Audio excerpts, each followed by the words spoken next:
Welcome. In this video, we will get acquainted with the diagonal block system.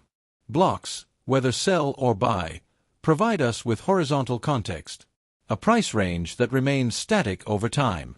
But they also provide diagonal context, the dynamic liquidity that is generated from the block.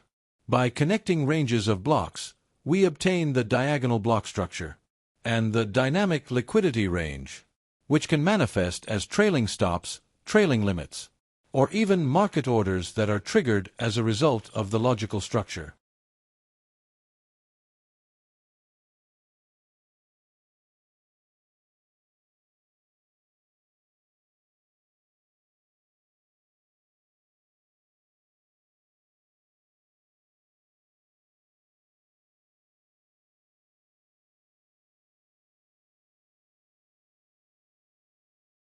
This segment is for demonstration purposes only, to show how the precision of the blocks is what determines the angle of dynamic liquidity.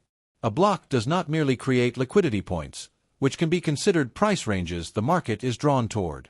It creates a broader understanding of the logic behind price ranges and the logic of market structures. One trend range is influenced by another trend range, which results in diagonal symmetry.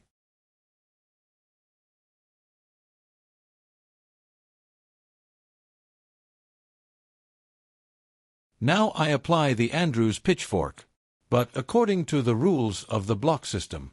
The precise placement of any tool based on symmetry is determined by price closing points. The block itself, not the wick. The pitchfork helps me refine the overall range according to Fibonacci values. In this way, I identify the COG ranges based on the logic of the pitchfork. Now we will demonstrate the diagonal block system technique on the daily price range.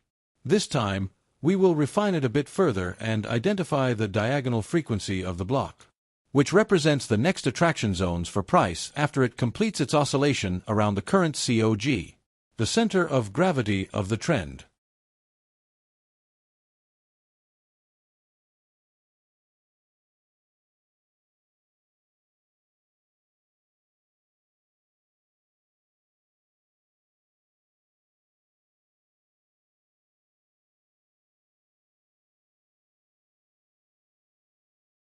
Okay, what I'm doing here is quite advanced, and to truly understand it, you need to understand Fibonacci relationships and what they represent.